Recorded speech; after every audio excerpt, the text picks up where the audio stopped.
Are you confused about pronouns and you don't know the relationship between my and myself, you and yours, she and hers, he and himself, etc. etc.? Don't worry, this video is going to be a game changer for you and it will clear all the doubts in your mind. Hi, this is Shahid here and I welcome each one of you to StudyFreaks YouTube channel. In this video, we are going to discuss what are pronouns and types of pronouns and after that हम कुछ practice questions लगाएंगे. उसके बाद जो doubts है उसको हम tata bye bye कर देंगे. ठीक है, तो देखिए जो प्रोनाउन है, प्रोनाउन का जो डेफिनेशन यही है जो नाउन को रिप्लेस करता है. क्यों रिप्लेस करता है? क्योंकि नाउन की जो रिपीटेशन है उसे एवॉइड करने के लिए हम प्रोनाउन का इस्तेमाल करते हैं. जैसे कि for example Raju is a boy, Raju can do it, Raju is my friend. तो मैंने राजू के बारे में कुछ इन्फॉर्मेशन यहाँ पे दिया है आप लोगों को, 3 सेंटेंस बोला है. यहाँ पे मैंने राजू के बारे में अगर किसी को जाके बोलूँगा तो वो मुझे एबनॉर्मल समझेगा क्योंकि मैं उसका नाम बार बार ले रहा हूँ. लेकिन मैं अगर ऐसे बोलूँगा कि Raju is a boy, he is my friend, he is a student, जो सेंटेंसेस मैंने यहाँ पे बोला है कोई अगर सुनेगा तो इसे नॉर्मल समझेगा क्योंकि इसमें मैंने प्रोनाउन को ऐड किया है. नाउन का जो रिपीटेशन है वो भी यहाँ पे ख़त्म हो गया.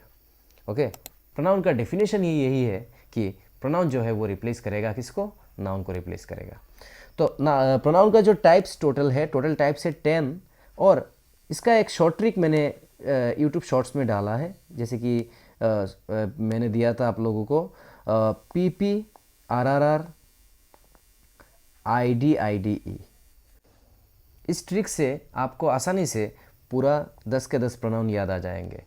तो P का मतलब पर्सनल, P का मतलब पॉजेसिव, R का मतलब रिलेटिव, R से रिफ्लेक्सिव और R से रेसिप्रोकल, I से होगा इंडिफिनिट, D से डेमोन्स्ट्रेटिव, I से इंटरोगेटिव, D से डिस्ट्रीब्यूटिव और E से हो गया आपका एम्फेटिक प्रोनाउन. पहला वाला जो है पर्सनल प्रोनाउन से ही हमें पता चल रहा है कि जो चीज़ आपके पर्सनल है, यानी कि आपके अगल बगल में जो है वो आपके पर्सनल लोग हैं. जैसे कि I, we, you, they, he, she और पर्सनल लोग है और वो प्रोनाउन के फॉर्म में है. इसलिए हम क्या बोलते हैं? जैसे कि आप खुद हो गए, इसके बाद वी मतलब हम, यू, दे, ही, शी, ये सारे हो गया आपका पर्सनल प्रोनाउंस. और इनका ऑब्जेक्टिव फॉर्म भी है. आई का हो गया मी, वी का हो गया आस, यू का हो गया यू, दे का हो गया देम, ही का हो गया हिम, शी का हो गया हर. ये जितने भी सारे हैं ये पर्सनल प्रोनाउंस के पर्सनल प्रोनाउन है. ठीक है, नेक्स्ट में देखते हैं पॉजेसिव प्रोनाउन को. पॉजेसिव प्रोनाउन मतलब जो पोजेशन को शो करता है. पोजेशन मतलब किसी चीज़ का अधिकार दिखाना, किसी चीज़ का ओनरशिप दिखाने को हम क्या बोलते हैं? पॉजेसिव प्रोनाउन बोलते हैं. जैसे कि ये पेन मेरा है, इसका ओनरशिप मैं अगर दिखाऊंगा तो कैसे दिखाऊंगा? This is my pen. Okay, तो मैंने एक सेंटेंस लिखा यहाँ पे, दिस इज़ माई पेन. लेकिन यहाँ पे फॉर योर काइंड इन्फॉर्मेशन जो माई है ये माई हो गया आपका पॉजेसिव एडजेक्टिव, नॉट प्रोनाउन. क्योंकि मैंने पहले भी बोला था पार्ट्स ऑफ स्पीच की वीडियो में, वहाँ पे मैंने मेंशन करके दिया था. क्योंकि जो एडजेक्टिव का जो पोजीशन रहता है सेंटेंस में वो कई बार क्या होता है? नाउन के सामने रहता है और नाउन के अगर सामने रहेगा तो वो हो जाएगा आपका एडजेक्टिव. और हर वक्त एडजेक्टिव नाउन के सामने रहेगा वैसा कुछ बात नहीं है. लेकिन जो एडजेक्टिव अगर रह जाएगा कई बार तब हम उसे क्या बोलेंगे? पॉजेसिव एडजेक्टिव बोलेंगे, ना कि पॉजेसिव प्रोनाउन बोलेंगे. तो पॉजेसिव प्रोनाउन क्या होगा? तो माई किसका पोजीशन शो कर रहा है? इधर आई का पोजीशन शो कर रहा है, यहाँ पे माई शो कर रहा है. लेकिन मैं अगर बोलूँ this pen is mine, this pen is mine, यहाँ पे आई का पोजीशन कौन शो कर रहा है? माइन शो कर रहा है. तो माइन हो गया आपका पॉजेसिव प्रोनाउन. और यहाँ पे जो योर्स है, योर्स किसका पोजीशन शो करता है? यू का. हिज, ही का. और हर्स किसका पोजीशन शो करता है? शी का. और इट्स जो है ये इट्स पॉजेसिव एडजेक्टिव होगा लेकिन पॉजेसिव प्रोनाउन में नहीं बैठेगा क्योंकि इट्स हम इस्तेमाल करते हैं, इट का इस्तेमाल करते हैं किसी ऑब्जेक्ट या फिर किसी नॉन लिविंग थिंग को रिप्रेजेंट करने के लिए. और किसी नॉन लिविंग थिंग किसी चीज़ का ओनरशिप नहीं ले सकता, इसलिए हम इसका पॉजेसिव प्रोनाउन इस्तेमाल नहीं करते. ठीक है, ये गलत टाइप हो गया. यहाँ पे होगा आवर होगा पॉजिटिव एडजेक्टिव और आवर्स हो जाएगा पॉजिटिव प्रोनाउन, और वी का पोजीशन कौन शो करता है, आवर्स शो करता है, positive pronoun. Next, reflexive pronouns. Reflexive pronouns का मतलब यही है कि they are used to refer back to the subject of a sentence. I did it myself. तो मोटा मोटा आप यही समझ लो, किसी ऐसे अगर कुछ शब्द मिले आपको सेल्फ या फिर सेल्फ से, तो ये हो जाएगा आपका रिफ्लेक्सिव प्रोनाउन। और रिफ्लेक्सिव प्रोनाउन या फिर एम्फेटिक भी हो सकता है। तो एम्फेटिक प्रोनाउन को पहले समझते हैं, उसके बाद फिर से रिफ्लेक्सिव में आएंगे। तो देखिए emphatic pronoun, I did it my self मैंने लिखा, और नेक्स्ट सेंटेंस में मैंने लिखा आई माई सेल्फ डिड इट। ठीक है, आई माई सेल्फ डिड इट मैंने लिखा यहाँ पे।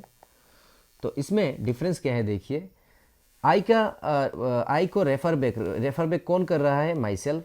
यानी कि किसी चीज़ अगर आपने किया है, जैसे कि मैंने ये चीज़ किया है, आई डिड इट, लेकिन मैंने ये चीज़ खुद से किया है अगर मैं बोलूँगा, तो खुद से वर्ड से आई को रेफर बैक मैंने किया, आई को मैंने थोड़ा ज़्यादा और स्ट्रेस देके बोला।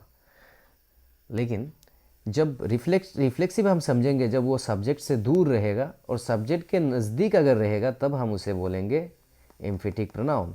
तो ये हो गया आपका जुड़वा प्रोनाउन। एम्फेटिक और रिफ्लेक्सिव प्रोनाउन दोनों जुड़वा है, दोनों हमशक्ल है, सिर्फ उसका पोजीशन आप देखिए और एग्जाम पे टिक करके आइए, आपको पूरा का पूरा मार्क मिलने वाला है। तो ये हो गया आपका एम्फेटिक और ये हो गया रिफ्लेक्सिव। ठीक है, आई का रिफ्लेक्सिव होगा माई सेल्फ, यू का होगा योर सेल्फ, और यू का जब प्लूरल होगा तब योर सेल्फ्स भी हो सकता है, क्योंकि सेकेंड पर्सन में हमें यू और यू, एक यू सिंगुलर होता है और एक यू क्या होता है, प्लूरल होता है। ये हम स्कूल से पढ़ के आ रहे हैं, हमें पता होना चाहिए ये। तो हिमसेल्फ जो हो जाएगा आपका ही का रिफ्लेक्सिव और एम्फेटिक, हरसेल्फ होगा शी का रिफ्लेक्सिव और एम्फेटिक, इट का होगा इटसेल्फ और वी का होगा आवरसेल्व्स। नेक्स्ट में देखिए डेमोन्स्ट्रेटिव प्रोनाउंस। तो डेमोन्स्ट्रेटिव प्रोनाउन का इस्तेमाल कब होता है, डेमोन्स्ट्रेटिव प्रोनाउन जब हम किसी चीज़ को पॉइंट आउट करके बोलते हैं, जैसे कि ये पेन, तो इसे हम पॉइंट आउट करके कैसे बोलेंगे, दिस पेन। और अगर ये प्लूरल फॉर्म में यहाँ पे कुछ चीज़ें, जैसे कि ये चीज़ें मेरे पास है, इन चीज़ों को मैं एक साथ क्या बोलूँगा, दीज थिंग्स बोलूँगा, ना कि दिस थिंग्स बोलूँगा, क्योंकि ये प्लूरल फॉर्म में है, इसलिए हम इस्तेमाल करेंगे दिस का इस्तेमाल करेंगे, ना कि दिस का करेंगे। ठीक है, तो अगर अगर किसी चीज़ हमारे पास में है और सिंगुलर फॉर्म में है, तो तब हम क्या इस्तेमाल करेंगे, दिस का। अगर किसी चीज़ हमसे दूर है, तब हम उसे क्या बोलेंगे, दैट बोलेंगे। तो दैट अगर पास्ट की कुछ चीज़ों की बात हम कर रहे हैं और सिंगुलर फॉर्म में है, तब भी हम क्या इस्तेमाल करते हैं, दैट का इस्तेमाल करते हैं, क्योंकि पास्ट की चीज़ें वापस नहीं आने वाला है, पास्ट तो चला गया, इसलिए हमसे दूर है पास्ट। ठीक है ना, तो ये पास्ट हो गया आपका, दैट हो गया आपका डेमोन्स्ट्रेटिव प्रोनाउन। और अगर प्लूरल फॉर्म में रहेगा तब क्या बोलेंगे, दिस बोलेंगे, मैंने बोला था, और फार होगा तो दोज बोलेंगे। Next, interrogative pronoun. इंटरोगेटिव से ही हमें पता चल रहा है कि अगर कुछ प्रोनाउन हमें क्या करता है, मदद करता है क्वेश्चन करने में। जैसे कि अगर फॉर एग्जांपल यहाँ पे लिखूँ हु इज़ ही, वो कौन है, हु इज़ ही। तो यहाँ पे हु ने क्या किया, WH वर्ड हु ने क्या किया, यहाँ पे क्वेश्चन पूछा, तो इसलिए इसको हम बोलेंगे इंटरोगेटिव प्रोनाउन। और एक एग्जांपल यहाँ पे अगर मैं दूँ, I know him who came here, तो यहाँ पे जो हु है ये क्या होगा, इंटरोगेटिव प्रोनाउन होगा, नहीं होगा, क्योंकि यहाँ पे हु क्वेश्चन नहीं पूछ रहा है, ये सिर्फ क्या कर रहा है, दोनों साइड को यानी कि दोनों क्लोजेस को यहाँ पे जोड़ रहा है आपस में। तो इसका कंसेप्ट अलग है, हम नेक्स्ट में देखेंगे। तो यहाँ पे कंफ्यूज मत हो जाना, अगर WH वर्ड क्वेश्चन पूछेगा तब हम उसे इंटरोगेटिव बोलेंगे, अगर क्वेश्चन नहीं पूछेगा तो उसका दूसरा नाम है, नेक्स्ट में देखेंगे हम रिलेटिव प्रोनाउन। तो रिलेटिव प्रोनाउन में एक क्लोज को दूसरे क्लोज के साथ जो रिलेशन क्रिएट करता है उसे हम बोलेंगे रिलेटिव प्रोनाउन। जैसे कि यहाँ पे मैंने एग्जांपल में बोला है I know him who came here, मैं उसे जानता हूँ जो यहाँ पे आया था। तो यहाँ पे हु हो गया, हु का मतलब हो गया जो, और यहाँ पे हु का मतलब हो गया कौन। तब रिलेटिव प्रोनाउन में उसे हम इसको बोलते हैं रिलेटिव प्रोनाउन। और WH वर्ड अगर किसी सेंटेंस के बीच में आएगा तब हम उसे बोलेंगे रिलेटिव प्रोनाउन। गर्मी काफ़ी है, I am sweating right now. So fan भी ऑफ है क्योंकि फ़ैन अगर ऑन करूँगा तो दिक्कत हो जाएगा वीडियो रिकॉर्ड करने में। 2-3 दिन से काफ़ी सर्दी और बुखार काफ़ी डिस्टर्ब कर रहा है, तो कंटिन्यू तो करना पड़ेगा, सिचुएशन चाहे जो भी हो, एग्ज़ाम सामने है। Next, indefinite pronouns. Indefinite pronouns का मतलब क्या है? जैसे कि for example someone has stolen my purse, किसी ने मेरा पर्स चुरा लिया। तब आपने क्या बोला? समवन बोला। तो समवन किसी स्पेसिफिक बंदे का नाम नहीं ले रहा, इसलिए हम इसे क्या बोलेंगे? इंडिफिनिट प्रोनाउन बोलेंगे। समवन, समथिंग, एनीबॉडी, एनीथिंग, ये सारे जितने भी यहाँ पे है ये हो गया आपका इंडिफिनिट प्रोनाउंस, एटसेट्रा और भी है। यहाँ पे मैंने सिर्फ ये लिखा। तो आपको क्वेश्चन ऐसे पूछेगा जैसे कि यहाँ पे हिमसेल्फ दे दिया गया और हिमसेल्फ का प्रोनाउन का टाइप क्या है, आपको अगर पूछेगा तो आपको आंसर देना पड़ेगा।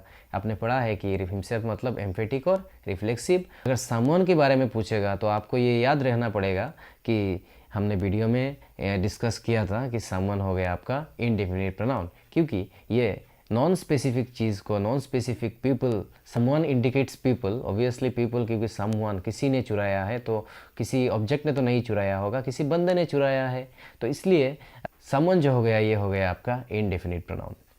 नेक्स्ट में देखिए रेसिप्रोकल। रेसिप्रोकल मतलब जो प्रोनाउन आपस में म्यूचुअल अंडरस्टैंडिंग या फिर म्यूचुअल रिलेशनशिप बनाया रखता है, इसे हम बोलते हैं रेसिप्रोकल प्रोनाउन। जैसे कि ईच अदर और वन अनदर, ये दो रेसिप्रोकल प्रोनाउन है, उससे आगे कुछ भी नहीं है। For example we support each other, हमें एक दूसरे को सपोर्ट करना चाहिए, तो ईच अदर वर्ड से म्यूचुअल रिलेशनशिप बन रहा है।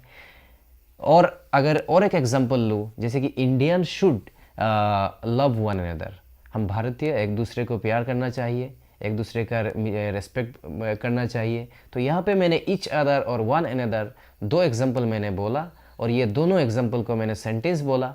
उससे आपको पता चल रहा है कि ये क्या कर रहा है, म्यूचुअल रिलेशनशिप को क्रिएट कर रहा है।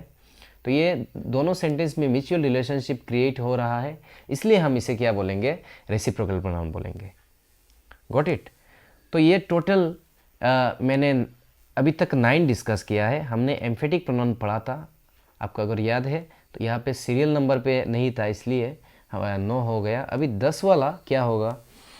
10 में मैंने यहाँ पे टाइपिंग पे थोड़ा स्किप हो गया, ये डिस्ट्रीब्यूटिव। डिस्ट्रीब्यूटिव से ही पता चल रहा है डिस्ट्रीब्यूटिव प्रोनाउन क्या क्या होगा। ईच, आइदर,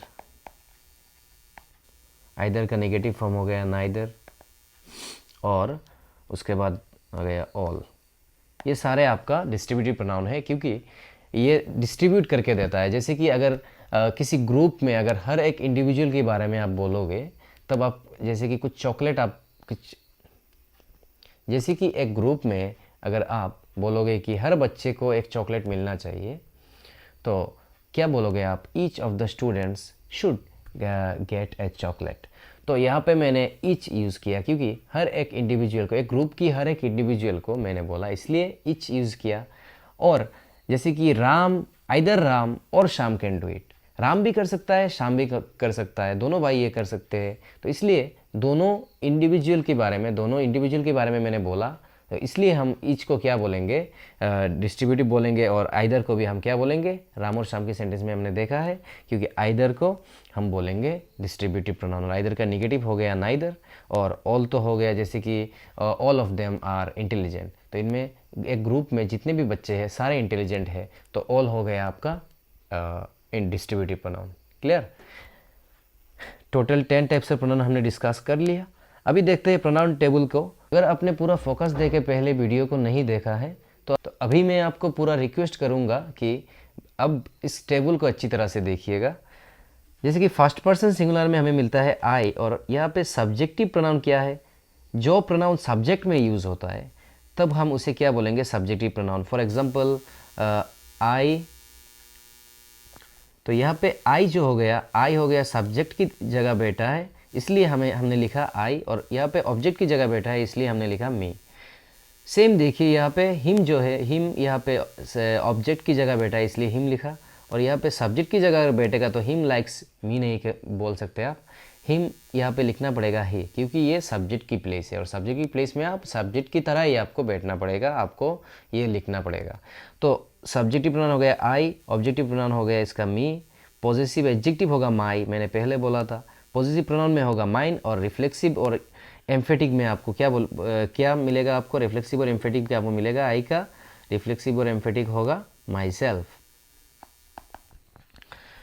वी का होगा ऑब्जेक्टिव आस, पॉजिटिव एडजेक्टिव होगा आवर, पॉजिटिव प्रोनाउन होगा आवर्स, और रिफ्लेक्सिव प्रोनाउन होगा आवर सेल्फ्स। सेल्फ्स क्यों होगा, क्योंकि यहाँ पे हम प्लूरल पढ़ रहे हैं इसलिए आवर सेल्फ्स होगा। नेक्स्ट में देखिए यू का होगा ऑब्जेक्टिव प्रोनाउन यू, पॉजिटिव होगा योर, पॉजिटिव प्रोनाउन होगा योर्स, और रिफ्लेक्सिव प्रोनाउन हो जाएगा योर सेल्फ। ये सारे सेम है, लेकिन यहाँ पे आगे थोड़ा चेंज आ जाएगा क्योंकि यहाँ पे हम प्लूरल पढ़ रहे हैं इधर। नेक्स्ट में देखिए थर्ड पर्सन सिंगुलर में आपको पहला वाला मिलेगा ही, शी, इट, ये सारे सिंगुलर है और ये हो गया आपका प्लूरल अकेला। तो ही का ऑब्जेक्टिव प्रोनाउन हिम, इसका पॉजिटिव एडजेक्टिव और पॉजिटिव प्रोनाउन दोनों सेम है, यहाँ पे हिमसेल्फ होगा, और शी का होगा हर, हर्स और हर सेल्फ। यहाँ पे देखिए सिर्फ माइन को छोड़ के सबके साथ एस लगा हुआ है, एस लगा हुआ है, लेकिन यहाँ पे अगर हम एस ऐड करेंगे तो ये मीनिंग चेंज हो गया, इसलिए हम एस नहीं इस्तेमाल करते इसका। नेक्स्ट में देखिए ईट का ऑब्जेक्टिव प्रोनाउन होगा ईट, पॉजिटिव एडजेक्टिव होगा इट्स, और इट इसका पॉजिटिव प्रोनाउन नहीं होगा और इसका रिफ्लेक्सिव हो जाएगा इट सेल्फ। प्लूरल होगा, प्लूरल दे का ऑब्जेक्टिव प्रोनाउन होगा देम, उसका पॉजिटिव एडजेक्टिव हो जाएगा देयर, इसका पॉजिटिव प्रोनाउन होगा देयर्स, और नेक्स्ट लास्ट में मिलेगा आपको रिफ्लेक्सिव और एम्फेटिक में होगा। तो इसका एक स्क्रीनशॉट आप ले लीजिएगा, ये काफ़ी हेल्प करने वाला है आपको। अभी प्रैक्टिस क्वेश्चंस लगाएंगे। If anyone calls tell dash I will call them back later, तो यहाँ पे क्या होगा, टेल ही होगा क्या, नहीं होगा, मी होगा, नहीं होगा, टेल हर्ट्स होगा क्या, नहीं होगा, यहाँ पे आंसर क्या होगा, टेल हिम और हार हो जाएगा। ठीक है। नेक्स्ट में देखिए choose the sentence with A pronoun error, यहाँ पे प्रोनाउन एरर क्या होगा, देखिए the committee has made, committee क्या होता है, कमिटी एक ग्रुप ऑफ पीपल होता है, तो ग्रुप ऑफ पीपल को हम इट्स नहीं बोलते, हम क्या बोलते हैं, हम इसे बोलेंगे देयर। तो यहाँ पे ये गलत हो गया, बाकी सेंटेंस तो ठीक है, ईच अगर होगा तो यहाँ पे हिज और हार होगा। ठीक है। The team celebrated their, team ये कलेक्टिव नाउन है तो इसलिए हम क्या इस्तेमाल करेंगे, देयर इस्तेमाल करेंगे। कमिटी भी क्या होगा, कलेक्टिव नाउन है इसलिए हम देयर इस्तेमाल करेंगे। नाइदर और आइदर सेम है, डिस्ट्रीब्यूटिव प्रोनाउन में हमें मिला था, और ये ईच इंडिविजुअल को बोलता है इसलिए इंडिविजुअल के ही बारे में बात कर रहा है, हिज और हार, तो ये भी ठीक है। नेक्स्ट में देखिए, तो यहाँ पे आंसर जो है, नेक्स्ट को देखने से पहले हमें आंसर पता चल गया कि आंसर होगा क्या, ए हो गया आंसर। तो इस क्वेश्चन में आंसर हमारा होगा ए नंबर। तो यहाँ पे इस क्वेश्चन में हमारा आंसर होगा A. Next, select the sentence that uses the correct pronoun. Me and Sara, subject की जगह मी नहीं होगा तो इसे हम एलिमिनेट कर देते हैं। सारा एंड आई ये हो सकता है, दोनों सब्जेक्ट है, वेंट टू द स्टोर। चलिए नेक्स्ट वाले को देखते हैं। मी एंड सारा होगा क्या, मी एंड सारा नहीं होगा क्योंकि ये सब्जेक्ट की जगह मी हो गया, सब्जेक्टिव प्रोनाउन तो आई होगा लेकिन यहाँ पे मी बैठ गया। सारा एंड मी यहाँ पे दोनों क्या है, डबल सब्जेक्ट है, यहाँ पे तो मी भी क्या होगा, मी भी नहीं होगा, तो ये तीनों एलिमिनेटेड हो गया और आंसर हो जाएगा बी। नेक्स्ट में देखिए, each of the workers was given dash tools to complete the job. तो ईच लिखा हुआ है तो देयर तो नहीं होगा, इट्स भी नहीं होगा, देम भी तो नहीं होगा क्योंकि ईच इंडिविजुअल को बोलता है। हम किसी ग्रुप में किसी इंडिविजुअल को रेफ़र करने के लिए हम ईच का इस्तेमाल करते हैं, इसलिए यहाँ पे हो जाएगा हिज और her. Identify the sentence with an incorrect pronoun. यहाँ पे इनकरेक्ट प्रोनाउन क्या है, एवरीवन शुड ब्रिंग हिज और हर ओन लंच। एवरीवन के बारे में बात कर रहा है तो ठीक है, हिज और हर ठीक है। Neither of the boys did their homework, neither of the boys did, neither अगर होगा तो यहाँ पे देयर नहीं होगा, हिज, बॉयज़ बोल रहा है इसलिए क्या होगा, हिज होगा। The children played with their toys, children एक कलेक्टिव नाउन है तो यहाँ पे हो गया आपका देयर। ठीक है। Each person should sign, each है, हिज हर, ये भी ठीक है। तो ये सेंटेंस ठीक है, गलत सिर्फ यही है। तो हमारा आंसर क्या है, हमें चूज़ करना है रॉन्ग सेंटेंस, इनकरेक्ट प्रोनाउन। तो यहाँ पे इनकरेक्ट प्रोनाउन यूज़ हुआ है, देयर की जगह हिज बैठेगा। प्रोनाउन को लेके आपके मन में जितना भी फेयर है वो अगर ख़त्म हो गया होगा तो आप कमेंट सेक्शन में मुझे बोल सकते हो, मैं वहाँ पे चेक कर लूँगा कि आपके पूरा जो डाउट है वो क्लियर हुआ कि नहीं। अगर आपको वीडियो अच्छा लगे तो हमारे साथ बने रहिएगा, सब्सक्राइब कीजिएगा, और आगे आने वाले जितने भी सारे कंसेप्ट है उस पर हम काम कर रहे हैं। ऐसे ही आसान तरीके से हम चीज़ों को डेमोन्स्ट्रेट करेंगे और आपके सामने पेश करेंगे। Thank you so much for watching this video, and आपका प्रिपरेशन बरकरार रखिए। डीएलएड और बीएड का एंट्रेंस आने ही वाला है। मैं आपको एक मैराथन वीडियो भी मैं आपको शूट करके दे दूंगा, और उसके बाद आपका जो ग्रामर का जो प्रॉब्लम है वो यहाँ से सॉल्व हो जाएगा। And I wish you all the very best for your preparation. Do your hard work, because hard work always pays off.